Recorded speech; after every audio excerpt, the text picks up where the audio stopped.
My name is Thulani Nkala on Matabeleland Broadcasting Corporation on our program, The Big Conversations. Today, we are very lucky we have two esteemed gentlemen. The first is Dr. William Mpofu, who is a researcher at Wits University in South Africa. And we have our very own Chief Mnangagwa Ndiweni. I welcome you on MPC. Thank you very much indeed. Thank you very much, Mangala, to join the audience today. All right. Thanks very much. Today we'll be focusing more on the genocide. First, I would like us to start with the background. Dr. Mpofu, wow. If you could maybe just give us background to the genocide, according to what you know. When did it start? Why was there a genocide against the Ndebele people in Zimbabwe? All right. That's an important question, Nkala, because looking at the entire diabolic act of the slaughter of thousands of Matabele people, the dispossession of the same people, the displacement of the same people, and the continued political punishment, marginalization, and targeting of the same people and their leaders. A reasonable human being will want to ask the question, but why? A close investigation, examination, and research into the history, the genealogy, and the provenances of the gukurahundi genocide shows that there was a combination of factors and causalities that brought the genocide to be. First and foremost, it was the spirited desire by ZANU-PF and its leader at the time, Robert Mugabe, for a one-party state rule under the life presidency of one Robert Mugabe in Zimbabwe. So that spirited desire, that passionate will to power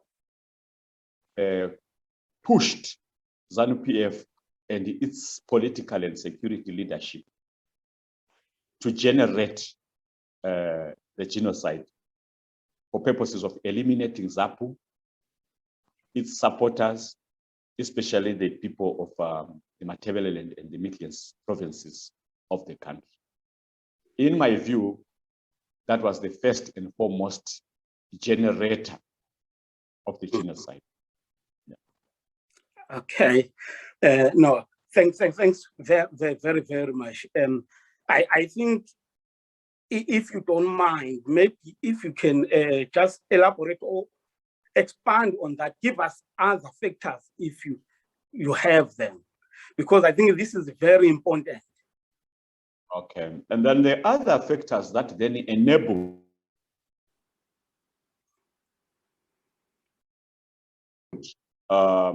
this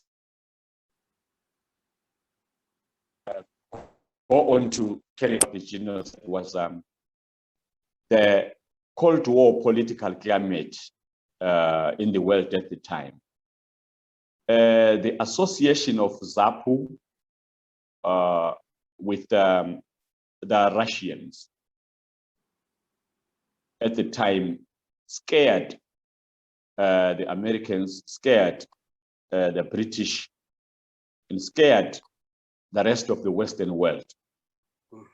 They were desperate to neutralize the rise of ZAPU and perhaps the insurrection of communism in Southern Africa led by ZAPU and other liberation movements. And the ideological leaning and inkling of ZANU-PF at the time was much more attractive and much more persuasive to the West than the ideological posture of ZAPU.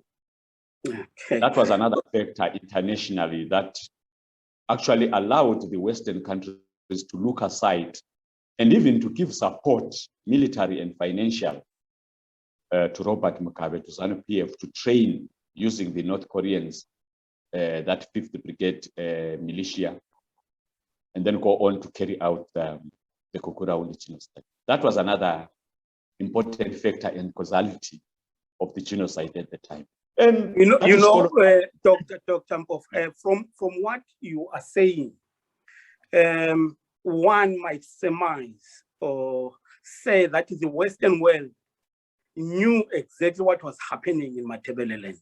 Is it what you are telling us? I'm not even saying that to vividate it. Gukurahundi happened not only with the knowledge, but also with the discrete political support and financial support and military support of the West, especially the UK and the United States of America. Okay. The trainers of the brigade might have been North Korean, but the funds that were used were Western. Researchers revealed that there was a desire in the West to neutralize ZAPU and ZIPRA and prop up Mugabe and his ZANU-PF regime. So I'm not even suggesting it. I would like to vividly press that point home, that the West are complicit in what happened. All right. Okay. All right. So in terms of the resolution of the gukurahundi genocide, I think maybe let us park this question. Then when we go to the resolutions, how can this be resolved? I will come to that in terms of what the Western world can do to help, if ever they can. But from what you know, maybe from your research, who were the major players? Can be individuals, can be organizations, it could be countries. It's very interesting what you are asking in that every genocide has got its active agents, its leaders, people that can be justly and fairly pinpointed as the perpetrators. Research has revealed, including a very good book by Professor Miles Tandy in recent months, that gukurahundi was carried out by a certain nucleus in ZANU-PF that was spearheaded by President Mugabe and his security minister then, Emmerson Mnangagwa, that is the incumbent president of the country right now. There was a bit jostling between the ministers, whether it was the Minister of Home Affairs or Minister of State Security, but the Minister of State Security took charge of the operation. And the research has revealed that actually between Emmerson Mnangagwa and Robert Mugabe, Emmerson Mnangagwa became the leader, especially responsible for the generation of politicized intelligence that was cooked up, manufactured, and performed to give false impression that ZAPU and ZIPRA were prepared to overthrow a constitutionally elected government at the time. The responsibility to manufacture the evidence, cook it up, was Emmerson Mnangagwa's.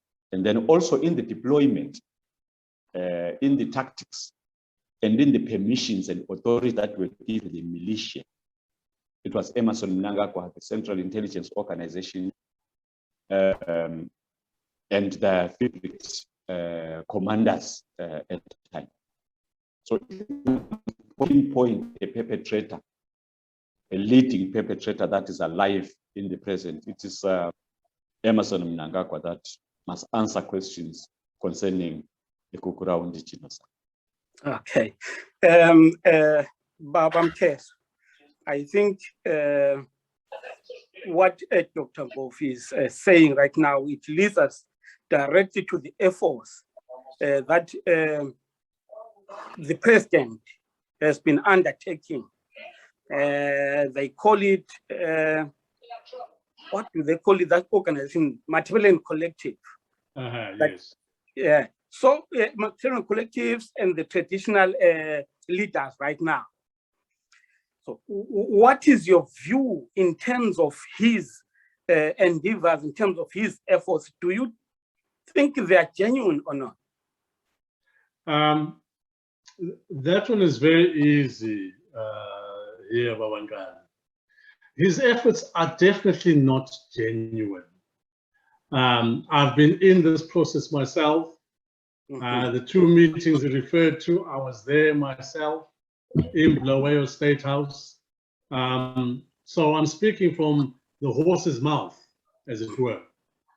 On the first occasion when we were convened for this matter, there was no agenda or paperwork or anything given to the chiefs as to why they were being convened in the Rainbow Hotel and then the following day into State House. There was a total blackout. When we arrived at the Rainbow Hotel to say, what are we being summoned for? Our line ministry, the Ministry of whatever, under July Moyo, did not know who had summoned us, did not know who was facilitating this whole gathering, did not know where the budget and the purse strings were coming for this meeting, knew absolutely nothing. So you have now summoned from Matabeleland North and Matabeleland South, possibly 82 chiefs, who during the course of the Friday were doing absolutely nothing at the Rainbow Hotel. We were going back and forth into the meeting rooms and the hall, inquiring, what are we here for? No one could answer that. And then, lo and behold, towards the end of the day, we then saw shadowy figures coming from the office of the president, very sheepishly trying to say, oh, it was His Excellency who summoned you today. Maybe you could sit down quickly and bring in your concerns. So when we brought in our concerns, this was roughly at about 4 p.m. in the afternoon, having all woken up at 8 in the morning and done absolutely nothing the whole day. At 4 p.m., these gentlemen and lady come in and they say, could you write down your concerns? And so the chiefs duly wrote down their concerns. Some chiefs said, could we please have funding for dip tanks? Can we have funding for road maintenance? Can we have assistance for grazing land for our cattle and the goats? So you are looking at an entirely different arena. Here, we're talking about genocide. And here on the Friday night, 4 p.m., we are talking about dip tanks, grazing, roofing, small minuscule things. Come the Saturday, we are then bussed over to State House. We get to State House. Right there in State House, there's the president at the front desk. Next to him, there's the president of the Chiefs Council, Charambira, next to him. And his second, Chief Mtana Kumalo, next to him as well, at the front desk. Then they start to open their mouth to speak about the Ndebele. They said gukurahundi. I don't like that term myself. I'd rather be straight and say Ndebele genocide. It's more apt. The minute he stood up to speak, the chiefs of Matabeleland protested. We said, what is Chief Charambira doing in this gathering? What is the National Chiefs Council doing in this gathering? They do not have a voice in the Ndebele genocide.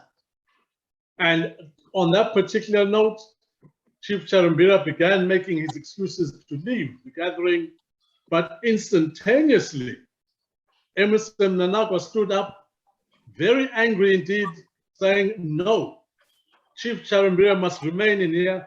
Why is he being ejected from the room? We maintained our position that if Charimbira is remaining in here, he is remaining either as a victim or a perpetrator. He cannot be two. It's either or, victim or perpetrator. So it was very hostile indeed, incredibly hostile indeed. And so from that small story I've given over to you, it shows that there is no genuineness within this whole process. And when Emmerson Mnangagwa stood up to give his speech, he made a tiny reference to the Ndebele genocide in the midst of talking about dip tanks, in the midst of talking about fields, in the midst of talking about trees and grass. So for us, it was abundantly clear there's no genuineness in this whole entire thing. And having treated us in that manner, he then proceeds to give a statement that is completely full of the Ndebele genocide, of how he's handling it, what he's doing, all that whole thing. When in the gathering, he mentioned maybe 5 sentences referring to that. And having made those 5 or 6 sentences, there was no debate, there was no conversation, there was no toing and froing of ideas, there was no the formation of mini committees to address a particular point, the normal thing you would expect in such a gathering touching such a major issue. So really, it is a whitewash. Yeah. It is a profound whitewash. Yeah. As you know, just recently, he has met with the chiefs, and it seems like he has mandated the chiefs to take the lead in this process. So I'm not sure, do you think the chiefs are the right people to take the lead, or do they have capacity to do that? There, Babankala, it is also a misnomer, the whole idea of the chiefs taking the lead in this matter. There are some profound legalities involved in this. There are some profound principles involved in this. There are profound issues involved in this.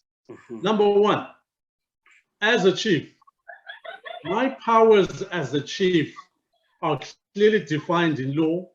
They are defined in the Constitution. They are defined in the Traditional Leaders Act of Zimbabwe, that I can only adjudicate. That I can only adjudicate on civil matters. Are you all right there, Babanka? Yeah. Yes. I can only adjudicate on civil matters. And when adjudicating on those civil matters, I can only adjudicate on civil matters which do not exceed the value of $300 US. If it comes to $301 US, 301, just $1 over, I have to escalate that case to the magistrate's court. So that is where my powers stop. So here we have the president of the country coming over to say chiefs can adjudicate on this. Number one, we know we can't, because we cannot even touch any criminal act. Someone steals, that's a criminal act. Someone murders his wife, that's a criminal act. Anything that's a criminal act, we are forbidden to touch. So we're now in the mud, whereby the president of the country is coming to us to give us charge to lead on this. Yet we know we do not have those powers, we do not have that authority. If we were to follow his lead, to say we lead on this, that would in essence mean that me, Chief Ndiweni, I have more power than a magistrate. I have more power than a high court judge. I have more power than the Chief Justice of Zimbabwe, Malawi. I have more power than the Constitutional Court of Zimbabwe. I have more power than the Supreme Court of Zimbabwe. I have more power than the National Assembly, Parliament of Zimbabwe. Why? Because I'm dealing with the biggest single crime in the Republic of Zimbabwe, to which all of these tiers of people have been denied authority or power, which in essence gives me the biggest power ever. Now, that's clearly ridiculous. Yeah. That's clearly cloud cuckoo stuff. The chiefs cannot lead on this for the simple reason that before we get into the nitty-gritty of what for and the way for and the why for, it is a criminal matter.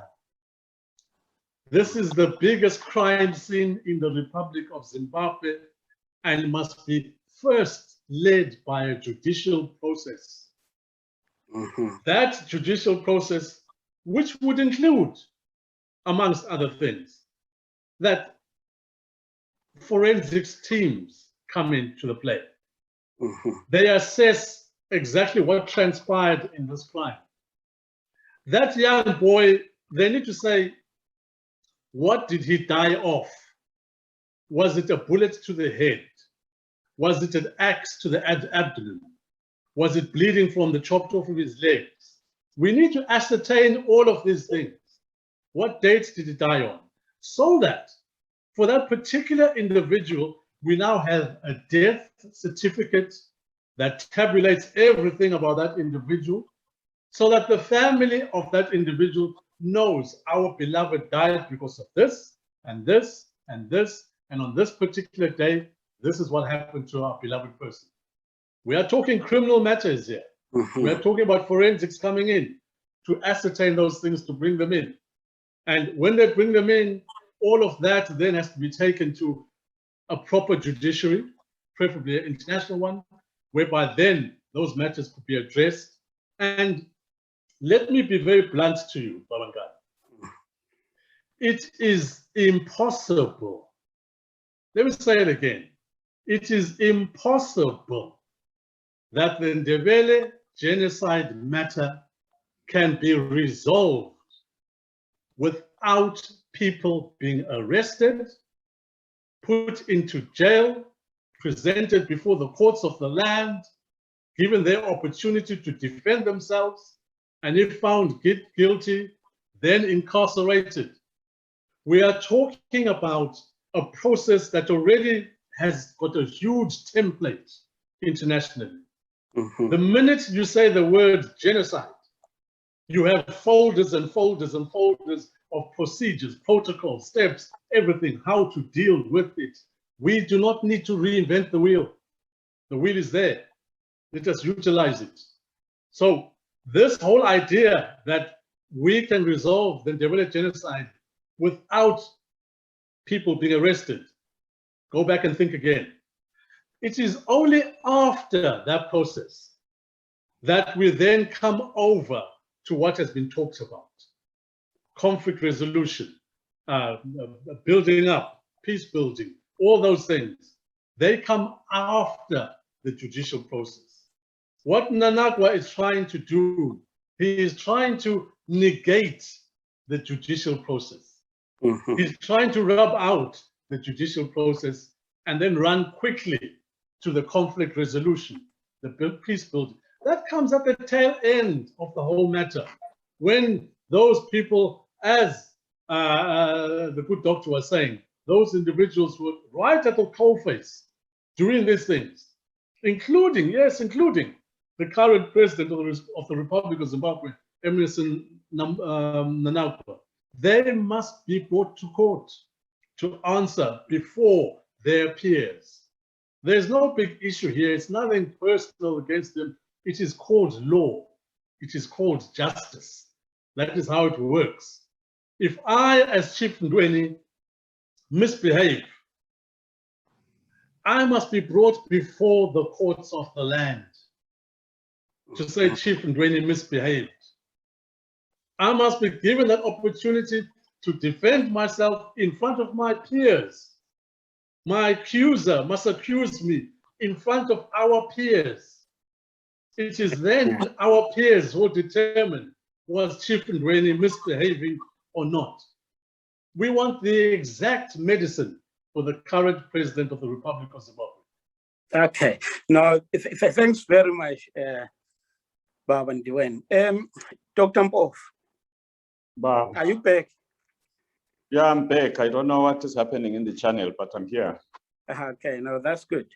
I was asking Baba Ndiweni about whether the chiefs are the right people to take the lead following the meeting that the president held with the chiefs just recently.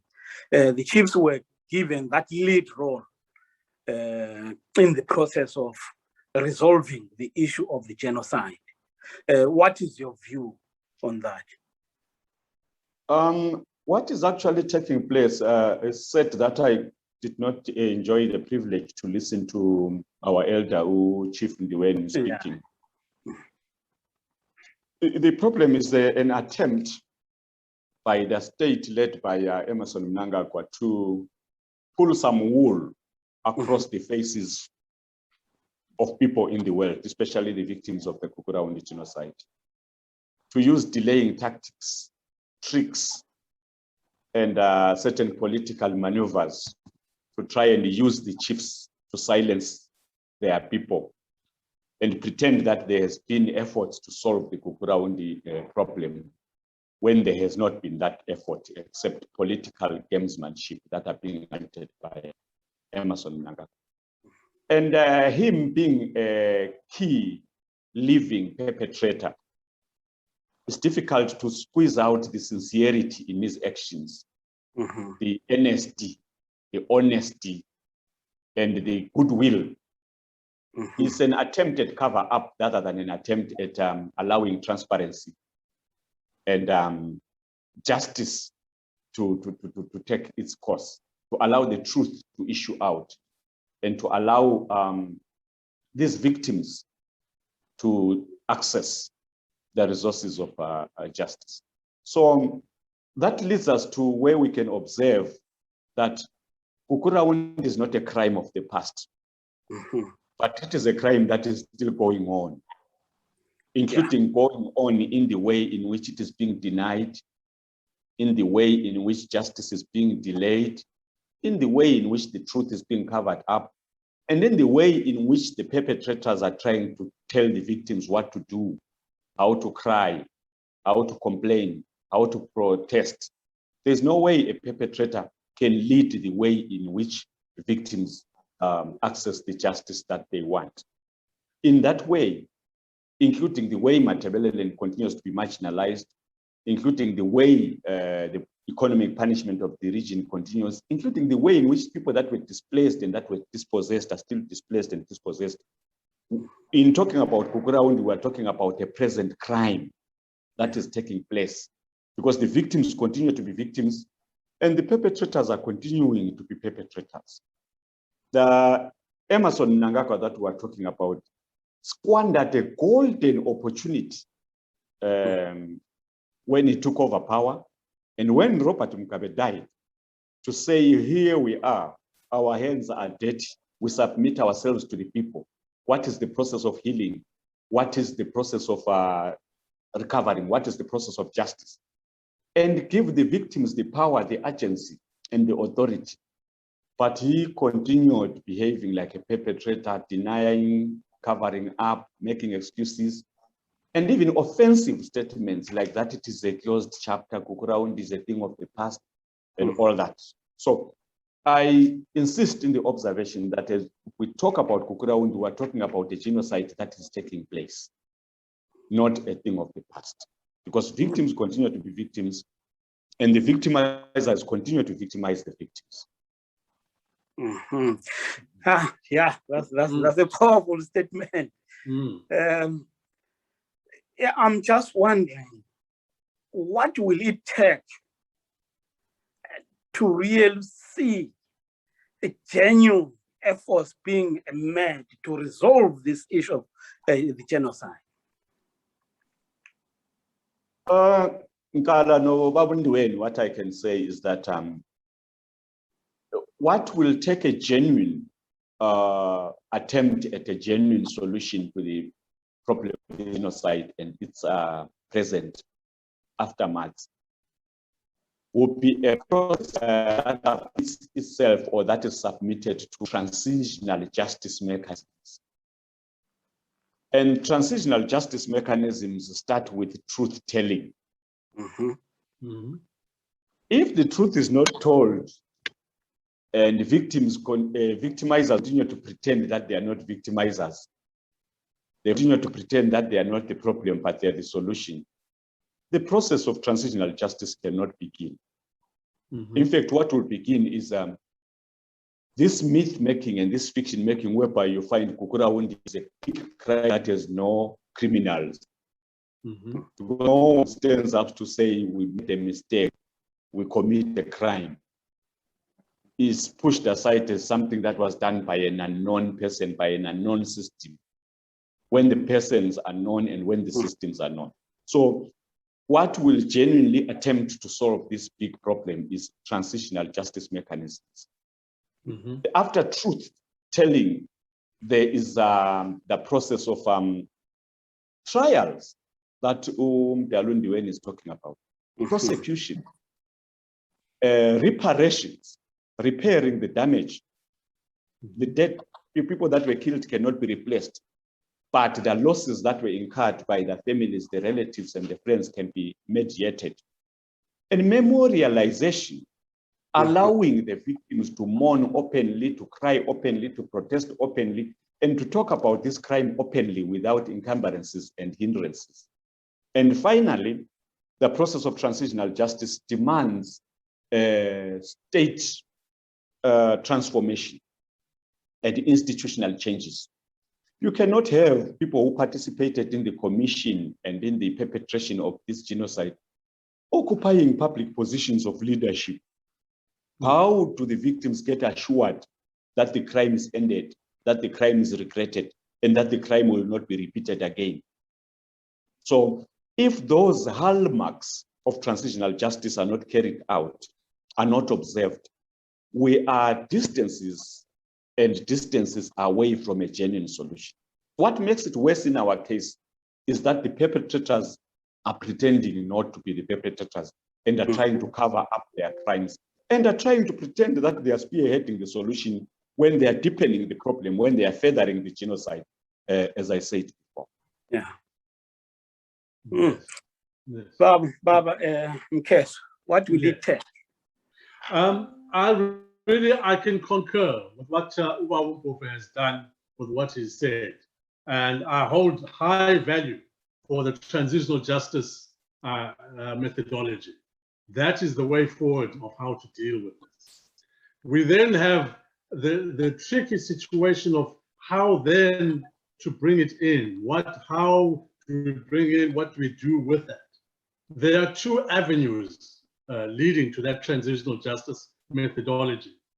The first avenue is whereby totally independent international organizations and judicial systems are allowed to come into Zimbabwe to investigate, to do everything, whereby the state will only facilitate them complete access and will have no hand or word in that process, and that this institution that comes in will have teeth, so that if it summons people, they have to come. If they do not, then it has the power and the authority to incarcerate them and all those things.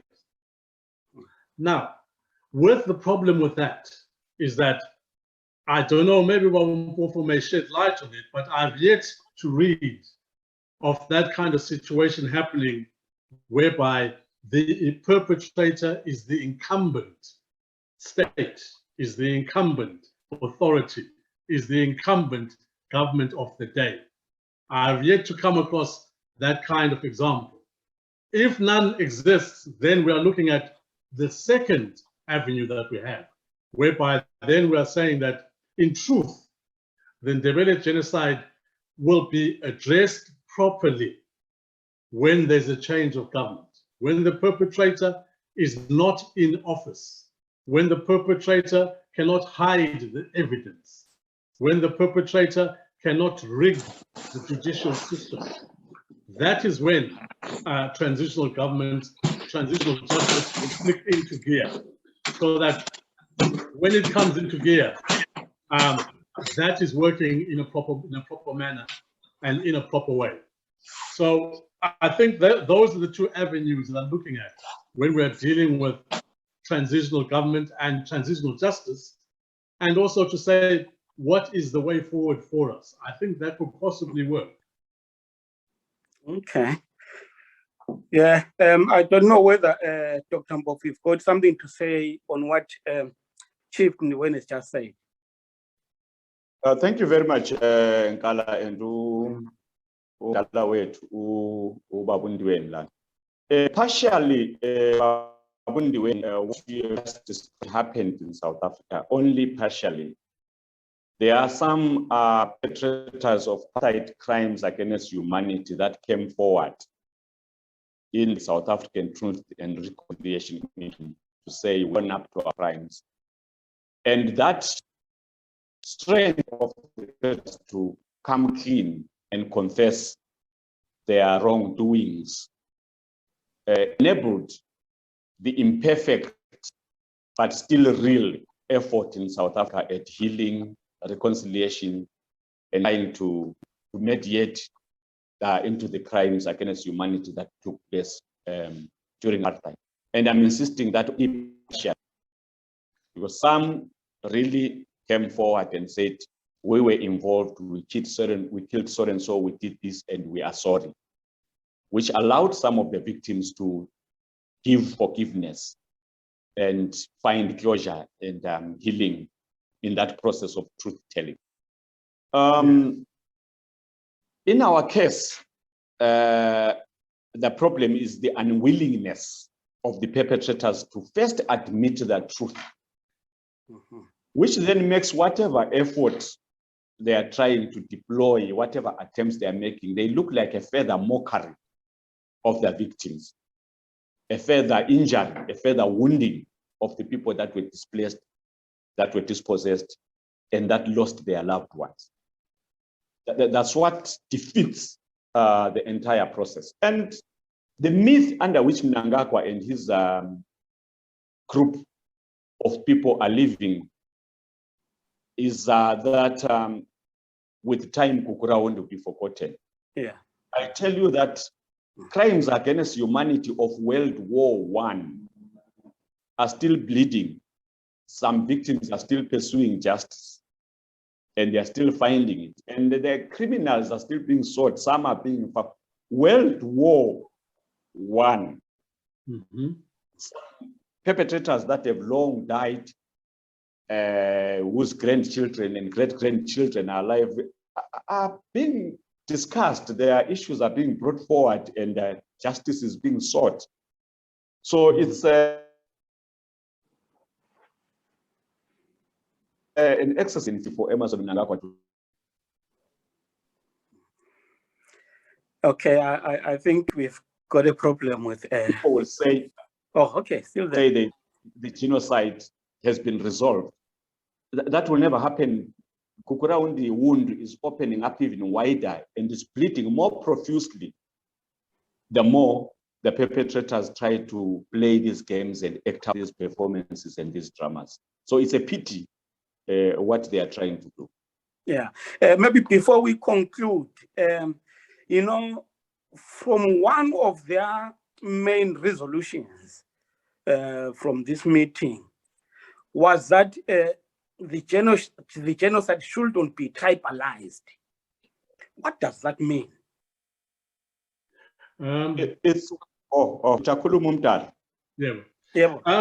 That one there, Bawankala, comes from that brief background information I gave you earlier on. whereby he's looking, Mnangagwa and his team are looking somehow to find a way of how to bring in the National Chiefs Council. And in doing that, it therefore then dilutes the gravity of the genocide. It dilutes the criminal aspects of that. And also, by saying such a statement, it therefore then opens the gate wide for anyone to come into it, even though they were not perpetrator or victim, but to purely dilute the whole thing.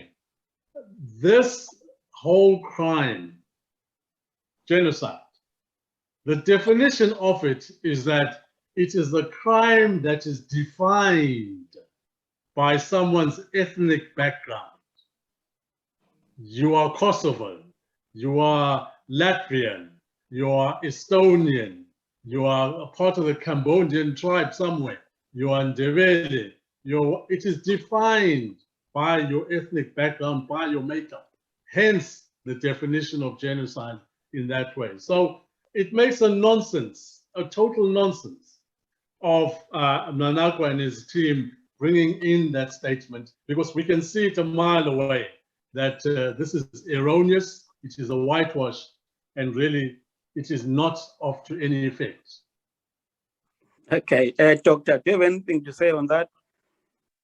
Yes, I think our chief is correct and actually right in what he's saying. It's an attempt to make nonsense of the just call of the people and their naming of the crime that was committed against them.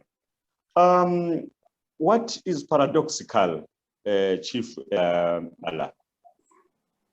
People commit this crime tribally. They tribalized their crime and they committed it. It's a genocide, it's a crime against humanity out there. Then they are saying the solution, the processes of the solution should not be tribalized, which is nonsense, as the chief has said. They tell you that MLF is trying to divide the country, MRP is trying to divide the country. But these are people that divided the country long ago, tribalized the people, and neglected nation building, committed tribal crime, but now pretending to be state builders, they're pretending to be nation builders and all that. So they're trying to deny a mess that created. Yes, the people of Zimbabwe from all provinces and directions should gang up to ensure that gukurahundi is solved. But the perpetrators should not try to hide the tribalism, the ethnic hatred, the ethnic evil of the crime that they committed. They can wash their hands clean of that crime as we watch. Thank you. Okay. No, thanks very much. Do you want to say something, Eva? Yes. There, just to add on what Mpofu was saying on that whole issue, we must be very clear that we should not fall for the narrative that's been given for a very long time by Mnangagwa and his team. It is a very insidious narrative. It's a narrative that is under the radar. But if you're not aware of it, you will fall for it. This narrative goes in this particular way, that for the Ndebele genocide, they have brought in the narrative to say, yes, it was the Shona nations against the Ndebele nations. So they have apportioned complete responsibility for that Ndebele genocide to the whole Shona nation, so that it puts us at odds with each other. That is the narrative that's brought in. The truth of the matter must be very clear and very straightforward, that in that period, 1983 to 1987, it was particular individuals, as Dr. Mpofu has said, who orchestrated this thing, who did this thing, who facilitated these things, who had meetings for this whole thing, who gave a budget for this whole thing, who obtained uniforms for this thing, obtained firearms for this whole thing. It was a particular group of individuals.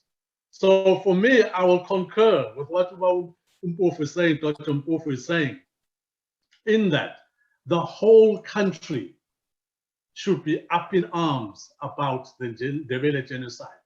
People in Plumtree, people in Katoma, people in Tare, people in Zwimba, people in the Zambezi, people in Bringa, everyone should be up in arms, and they should refuse to be apportioned blame for something they have not done. We must be very clear on that, that this is the insidious message that has constantly been brought in, that, oh my goodness, if I have a Shona background, I am therefore guilty of that genocide. No, you're not. You are not there. Your people were not there. You took no part in it. It was Mnangagwa and his team. So we need to divorce those ideas to a degree, so they go in that particular way.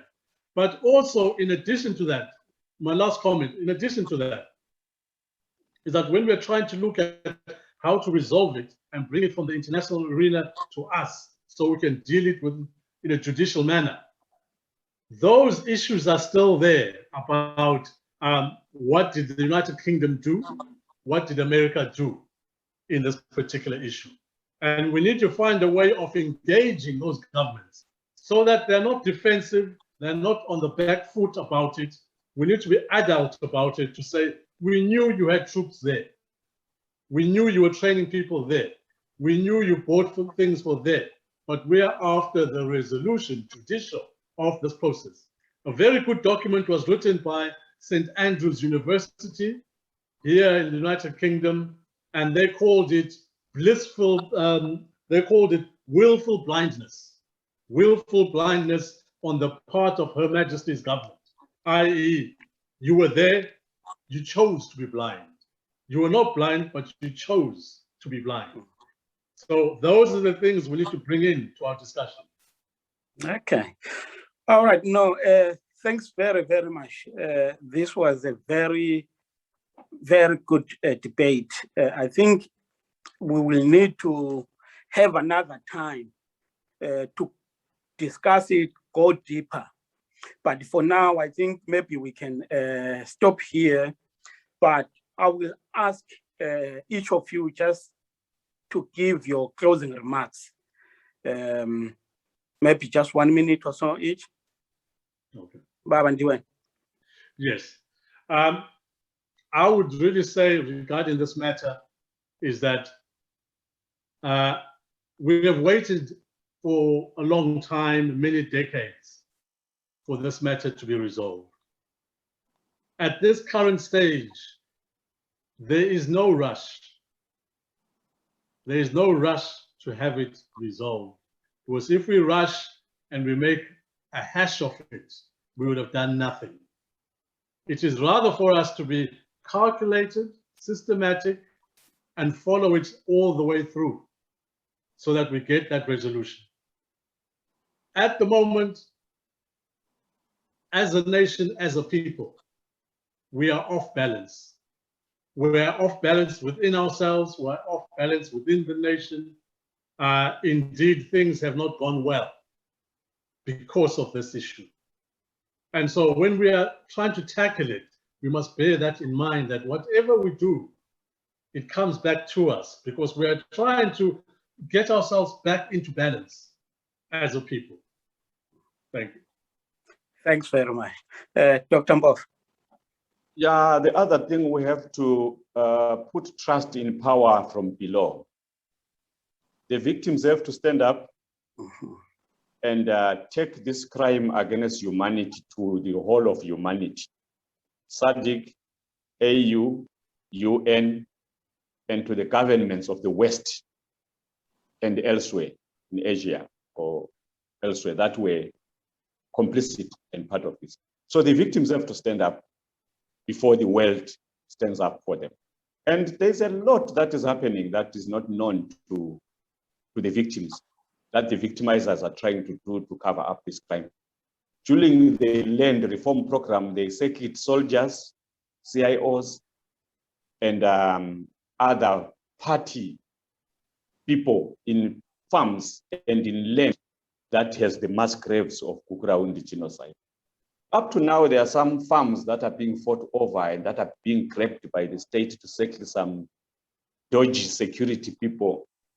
It's not only fight over land, it's also fight over evidence of gukurahundi, where certain mass graves are hidden, where certain evidences and other proofs of the crime are. They are trying by all means to settle their own people there, take control of the land there, dilute the population there. We are watching that, we can see what is happening. But like I said, it is an exercise in futility. The truth will out. And some of the people that were sent to kill people will come and confess. That has all happened in the world. And they will name who sent them and how they were sent. So they are wasting their time to think that gukurahundi will be covered up. That would be my last contribution to this good conversation. Okay, no, thanks very, very much. We really appreciate your presence here. We hope that when we ask you to come again, you will oblige. Otherwise, Thank you. No, thanks very, very much, Dr. Mpofu and Baba Mkeso. Thanks a lot. Thank you very much. Siyabonga, Baba Mpofu, siyabonga. All right, thank you.